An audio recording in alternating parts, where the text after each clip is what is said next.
Order! Order! You are an incorrigible delinquent at times. Behave yourself, man!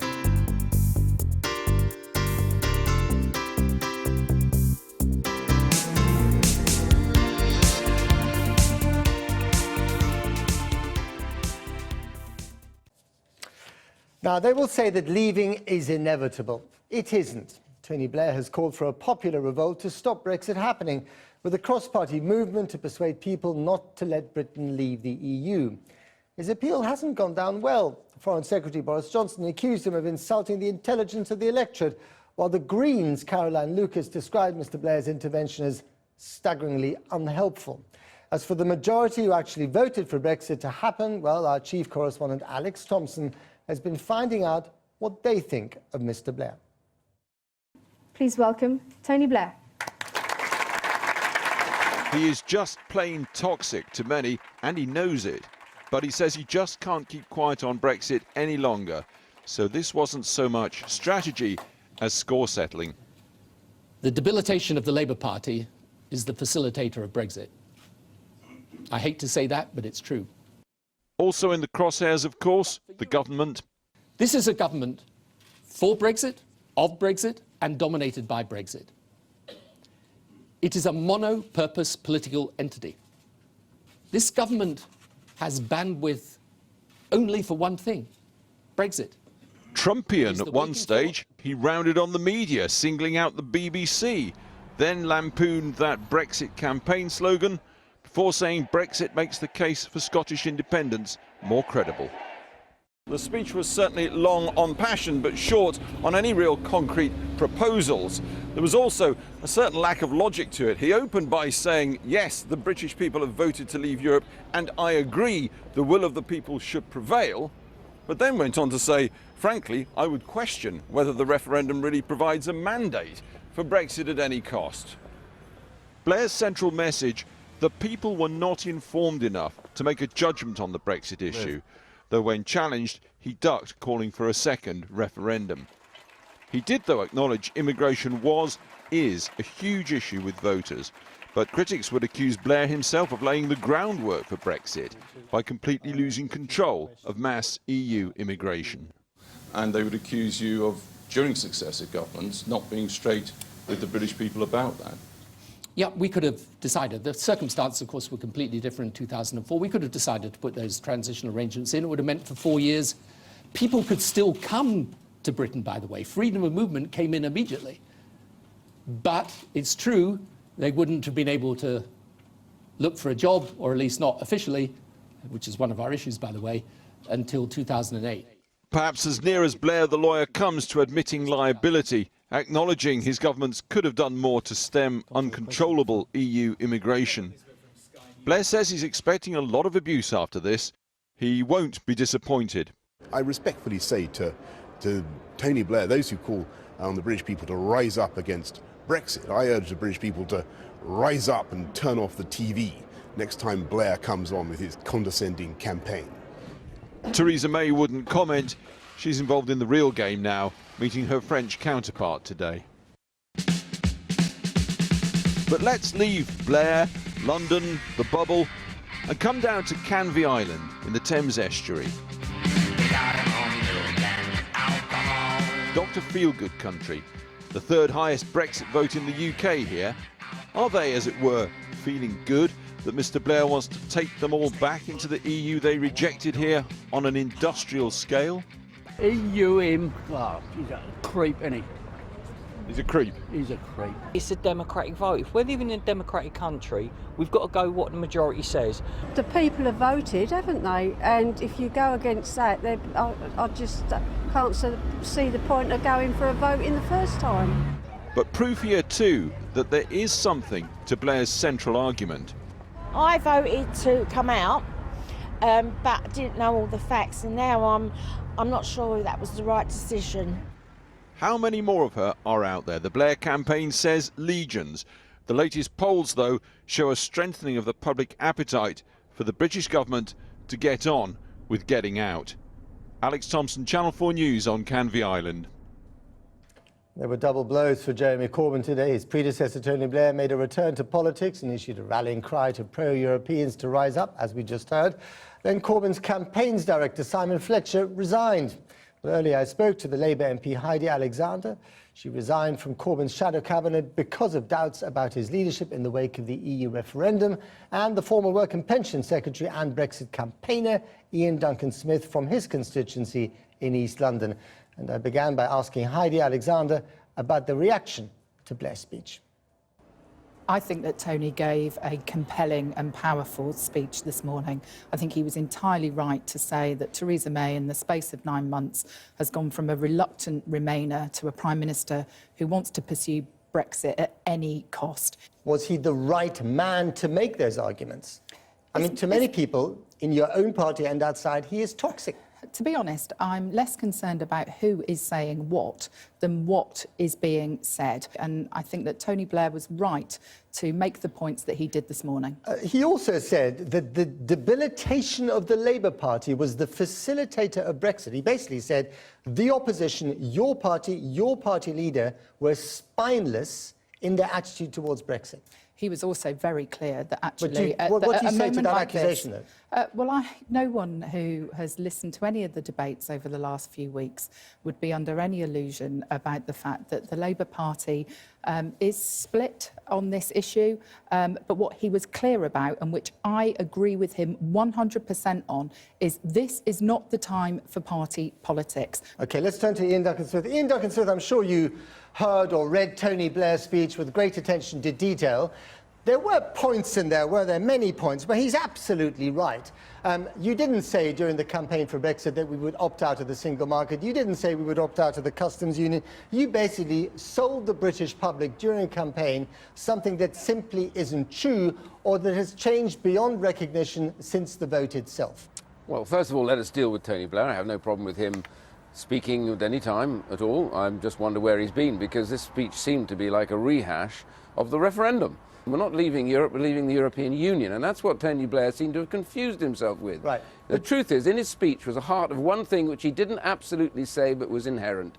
He wants to have another referendum because he doesn't think the British people got this last decision right. But do you accept the fact that he may be, to many people of the 48%, the voice that they haven't heard so far? And as you start your Brexit negotiations with the rest of Europe, and things might get tricky, suddenly that voice becomes more potent. The idea that Tony Blair suddenly springs out of nowhere from having been earning lots of money, talking to all sorts of strange despots all over the world, and suddenly becomes the voice of moderation and decency, and the man that's going to persuade the British people that actually they made a huge error, and what they now need to do is have another referendum to actually reverse that decision. I find that really rather bizarre, and actually rather arrogant, really, on his part. All right, pretty arrogant, Heidi Alexander? I don't think he was arrogant this morning. I think he was pointing out the failings in the debate which led up to the referendum. Ian Duncan-Smith talks about the single market. Those words weren't on the ballot paper on the 23rd of June. We have a situation where the Conservative Party manifesto sets out that a future Conservative government would safeguard British interests in the single market. So I think that this whole issue of what is in the national economic interest is absolutely critical going forward. And I think Tony Blair was right to be highlighting concerns about the current direction that the government is going in.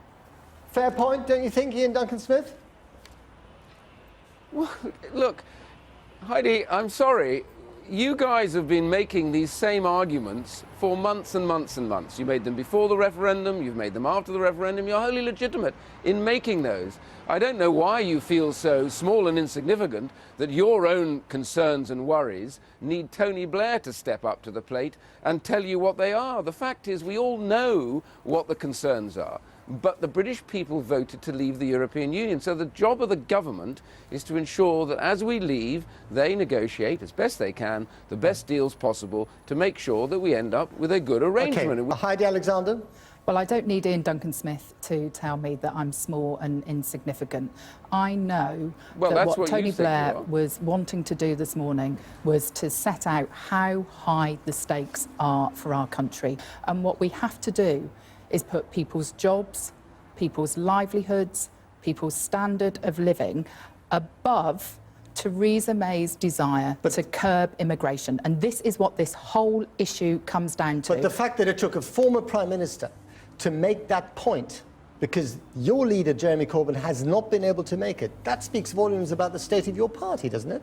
I think all of us need to step up in making these arguments. My reflection on the referendum campaign last year is that politicians on all sides failed. It was a misleading and at times toxic debate which inflamed rather than illuminated. And people like Ian Duncan-Smith should be ashamed to have been associated with those leaflets that went through people's doors, implying that countries such as Syria and Turkey were going to be joining the European Union within a matter of months. It was a deeply, deeply misleading debate. Ian Duncan-Smith, you should be ashamed of the arguments you made during the campaign. Your response, please.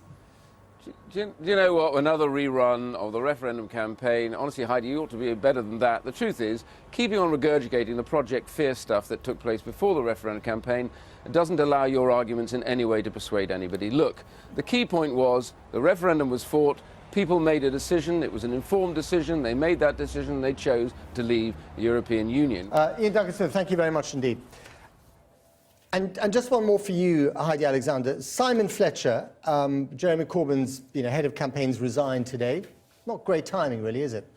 I don't know the circumstances that have led to Simon's resignation. He was a good member of staff who I have respect for, but I actually don't know whether Is everything rosy in Corbyn Towers, or is there trouble? I think you'd probably need to ask Jeremy and his staff that question. Heidi Alexander and Ian Duncan-Smith speaking to me earlier. Since the EU referendum, news about the economy has been seen through the prism of Brexit, and on the whole, so far, it's fared better than many feared. This week's figures, though, were mixed. Unemployment is down, the FTSE is still strong, but inflation is up and the retail sales figures are pretty sluggish. But the biggest change to the British economy since Brexit 7 months ago is weaker sterling. The lower value of the pound has winners and losers, and we sent Naga to find them. Many believed that Brexit would wreck the UK economy, but so far it's held up better than the Remain camp warned. Not so for one of the more tangible measures. Sterling has tumbled at one point by a fifth of its value. It sounds like a negative, but it isn't for everyone. At the luxury end, like this boat manufacturer, a lower pound is attracting foreign consumers, whose dollars and euros are now going much further than before. People have taken advantage of the exchange rate, where our boats have been cheaper relatively than our Italian and French competitors. About 30% of our material costs, which we buy in foreign currency, so our costs in that respect have gone up, and we have had to price as a result of that to offset it, but it's been nowhere near as much as the devaluation of the pound, so we still remain very competitive against our foreign competitors. The value of the pound against the US dollar has dropped by around 17% since the EU referendum. Currency markets don't like uncertainty, and politics has played the most part in sterling's movement. In early October, the Prime Minister announced at party conference that Article 50 would be triggered by the end of March. The pound fell. There was some brief respite when the High Court ruled in early November that a parliamentary vote was needed to trigger Article 50, bolstering hopes in a nervous market that a soft Brexit could be pursued. Those hopes were short-lived. Ms May's speech at Lancaster House in January made clear that she intends to undertake a hard Brexit. The pound fell again. Some speculate that the triggering of Article 50 may spark another fall. Top-end businesses are powering ahead, but they're also very mindful of a lower pound feeding into higher raw material costs, and of course the great uncertainty surrounding a Brexit deal that's yet to be struck. So they are still very much dependent on high-end luxury and discretionary spending continuing. There have been winners. A day I will never forget, 24th of June, very interesting day. Straight away from that day we have noticed an increase in traffic. There was no doubt that some people were ahead of their understanding of knowing what that could create, and because of the currency that has changed, we have seen a massive influx of international trade. It has been a very great and interesting story straight away post-Brexit. I think you can use the analogy of perhaps a swan. Clearly with London luxury, you've got lots of very positive noises above the surface in terms of public realm investment, in terms of tourism continuing, spend continuing, footflow rising, but underneath the surface they're going to have to paddle harder. From a consumer credit perspective, interest rates is the key thing that people need to keep an eye out. I think we're predicting 2.7% inflation for this year.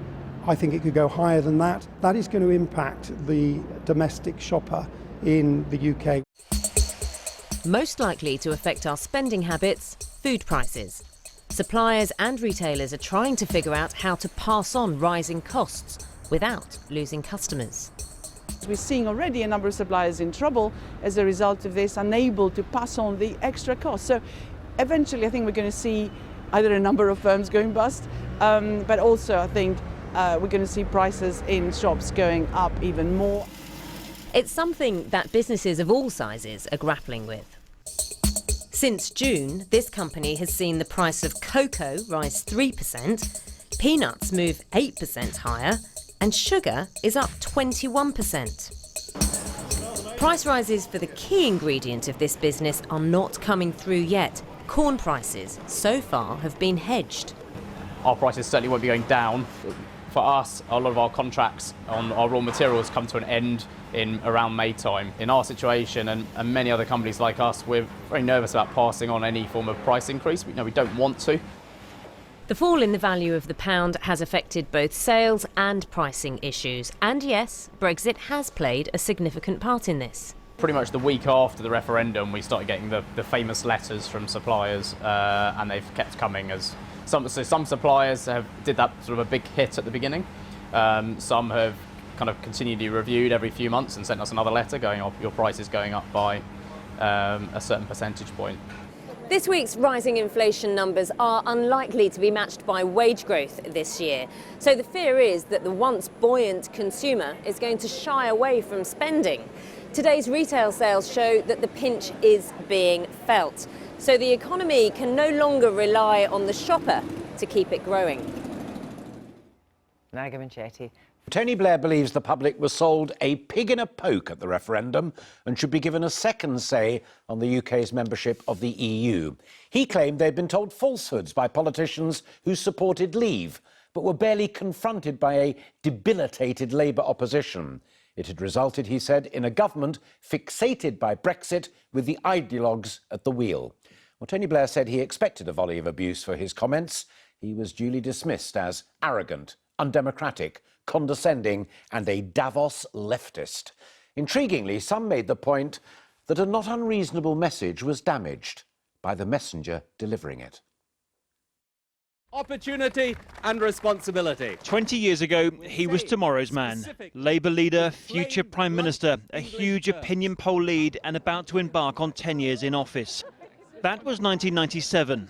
In 2017, Tony Blair, ex-Labour leader, ex-Prime Minister, returned to the political front line to wage battle with Brexit, and bold enough to say things few others would dare. Last year, he said people did not know what they were voting for. I want to be explicit. Yes, the British people voted to leave Europe, and I agree the will of the people should prevail. But the people voted without knowledge of the terms of Brexit. As these terms become clear, it is their right to change their mind. And if people thought that voting Brexit would help the NHS or cut immigration, Mr Blair had another blunt message. It won't. It is highly unlikely, frankly, that they're taking the jobs of British-born people in other parts of the country. And who is to blame for holding the Brexit cheerleaders to account? Mr Blair blamed the anti-European press as well as the man who now leads Labour. The second challenge is the absence of an opposition which looks, on the polling, capable of beating the government. The debilitation of the Labour Party is the facilitator of Brexit. I hate to say that, but it's true. In conclusion, he said, the will of the people can be altered. Prime Minister, will you take the advice of Tony Blair? Theresa May refused to be drawn on the speech of one of her predecessors. She welcomed the French Prime Minister to Downing Street earlier, but she let her Foreign Secretary do all the talking. I respectfully say to Tony Blair, those who call on the British people to rise up against Brexit, I urge the British people to rise up and turn off the TV next time Blair comes on with his condescending campaign. In the Sedgefield constituency Mr Blair used to represent, 58% of voters chose Leave last year, and today the voters of County Durham didn't much appreciate being ticked off by their former MP. I think he's a fool, he's an idiot, he should accept what the public is saying. We voted Leave, and that's how it should be. I wish they'd just give up, all of them. I voted for Brexit, and I don't take any notice now of what Tony Blair says.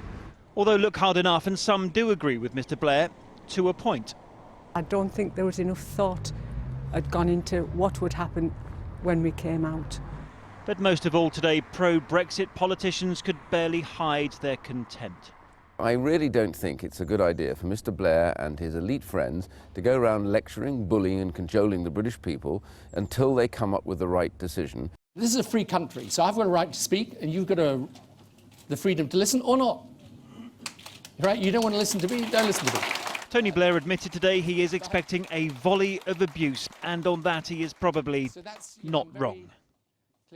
It was as if he'd never been away. Pretty polished performance. Yeah, I think, Alistair, you remember the Tony Blair years. I think, you know, I listened to that speech this morning, he's still got it. And in the sort of plus camp, if you like, he's able to deliver a speech, he's able to articulate the argument very well, he can grab someone's attention. Let's go to the minus camp, and there's the toxicity of Tony Blair, particularly over Iraq, and often these days when he speaks, everyone else stops listening, and I think that is the problem that he's got. Remember, though, today he wasn't saying we should have a different type of Brexit, he was saying there should be no Brexit at all, and I simply think on that he's now swimming against the tide. He's not used to swimming against a tide in that way. 80% of MPs last week voted to trigger Article 50, the divorce proceedings. 52%, as you well know, of the population voted for Brexit. So I think Mr Blair's feeling here is that he doesn't think that half of the population who didn't want to leave the EU have been properly represented. He thinks he's the guy to do it, rightly or wrongly, and he's going to do a bit more of it, I understand. What are Labour making of that? Well, you heard the extraordinary criticism of Labour in my report just there, and he says there's been an absence of opposition. Well, Labour obviously thought long and hard about how they respond. This is the quote that they gave us earlier. No wonder we are still trying to recover from Tony Blair's legacy when he has such contempt for democracy. What he doesn't seem to realise is people voted Leave precisely because they felt let down by 13 years of the Davos leftism he's still trying to flog. Now, what I think they mean by Davos leftism is all these global leaders and the world elite who fly into the World Economic Forum in Davos in Switzerland in their private jets, etc. Although, you know, I don't know about you, if you went and asked a few people in the street, why did you vote to leave? They might say immigration, they might say take back control. They probably wouldn't say it's down to Davos leftism. And in one word, his main thesis, a second referendum? Don't see it, no. Even with Tony Blair behind it. Chris Shipp, thank you. He's back and he's mad as hell. Tony Blair today set himself up as the lightning rod for anti-Brexiteers, exhorting them to action, warning the country that we would end up with Brexit at any cost. In a speech today, the former Prime Minister said, "This is not the time for retreat, indifference or despair, but time to rise up in defence of what we believe." He also said that a hard Brexit gave more legitimacy to the argument for Scottish independence. He did not specify the mechanism for resistance, nor whether he would lead any campaign, but scorn came swiftly. Nigel Farage called him yesterday's man, while the Foreign Secretary urged the British people to rise up and turn off the TV the next time Blair comes on. Well, Tony Blair isn't here tonight, but his former political secretary and sometime speechwriter John McTernan is, along with the columnist Sir Simon Jenkins, who says Blair should butt out. I'll be speaking to them in a minute, but first here's a flavour of that speech. I want to be explicit. Yes, the British people voted to leave Europe, and I agree the will of the people should prevail. I accept right now there is no widespread appetite to rethink. But the people voted without knowledge of the terms of Brexit. As these terms become clear, it is their right to change their mind. Our mission is to persuade them to do so. John McTiernan, is he just feeling left out? You know, a kind of man without a mission now trying to re-engage?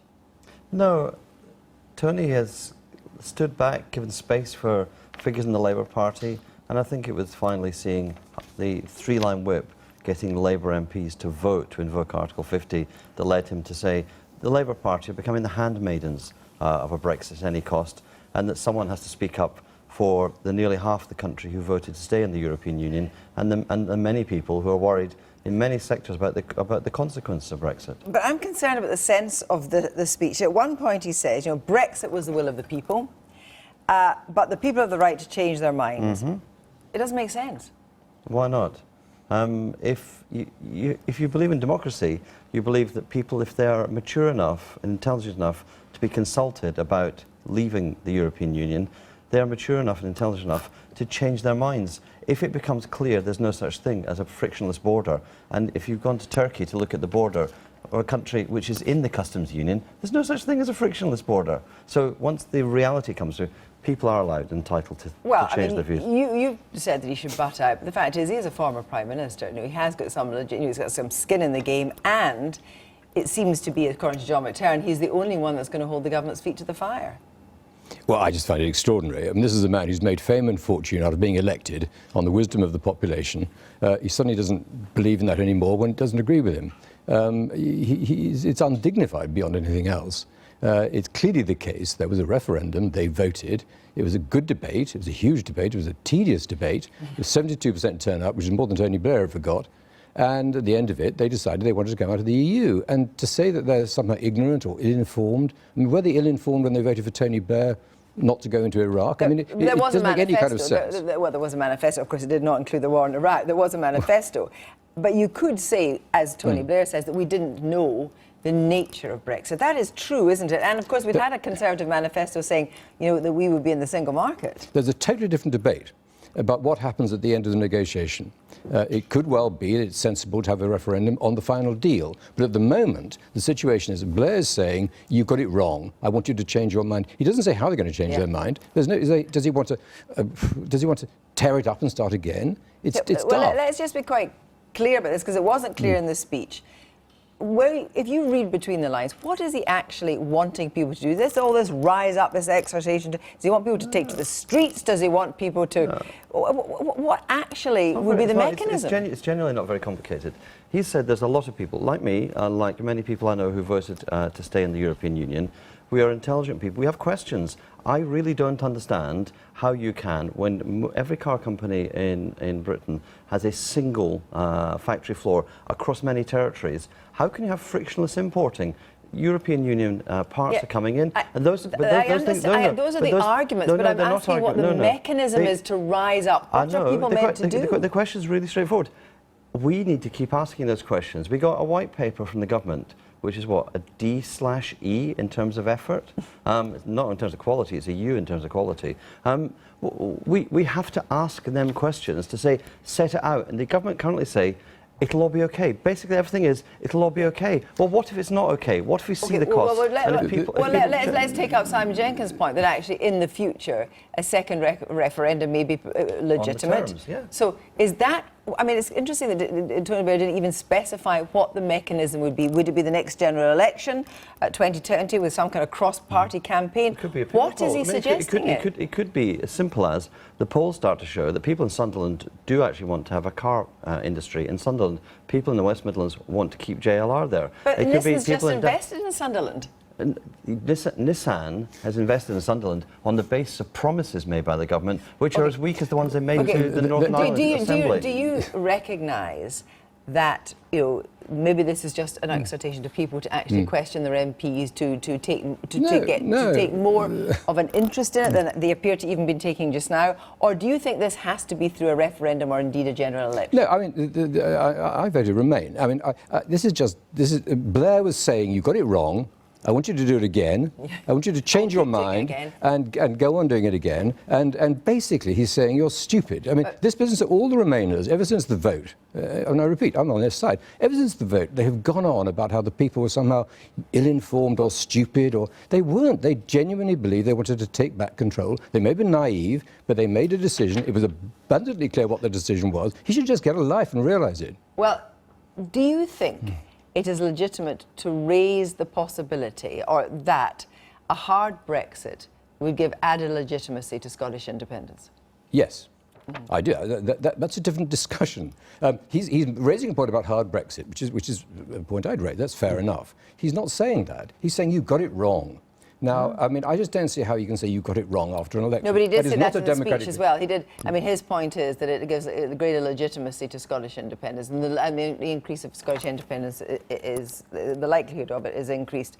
Well, would you rather see that? Would you rather see Scotland independent in Europe than out of the EU? There are no circumstances under which I would wish to see Scotland independent. Immiseration is not a liberation. For Scotland to leave a fiscal union that transfers £10 billion, 10% of GDP every year, to join a customs union for which you'd have to pay £2 billion a year. It's ridiculous. Okay. But the current government are playing with fire with the Constitution. The Northern Ireland question is not marginal, it's at the centre of this. And once Northern Ireland goes, the whole of Britain the whole of Great Britain falls apart. You have other Remainers, other leading Remainers, thinking that this is the wrong person to do this, and he's asking the wrong questions, and it's anti-democratic.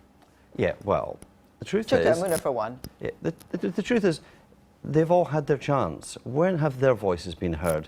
The thing about Tony Blair, people have been saying to me all day, is he the wrong person to speak? Well, I tell you what, if Gordon Brown had spoken about this, we wouldn't be on Newsnight tonight talking about it. Tony Blair still has a way of catching the imagination of the country.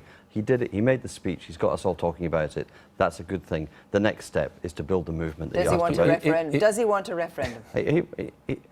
He wants a chance for the public to have a second thought about this. And it could be through a general election, it could be through a referendum. Right. It won't be through Corbyn's Labour Party in a general election. So I'm with Simon, which is there's a strong case for another vote on the nature of the deal if we ever get told what it is. That's not what he said. Thank you both very much indeed.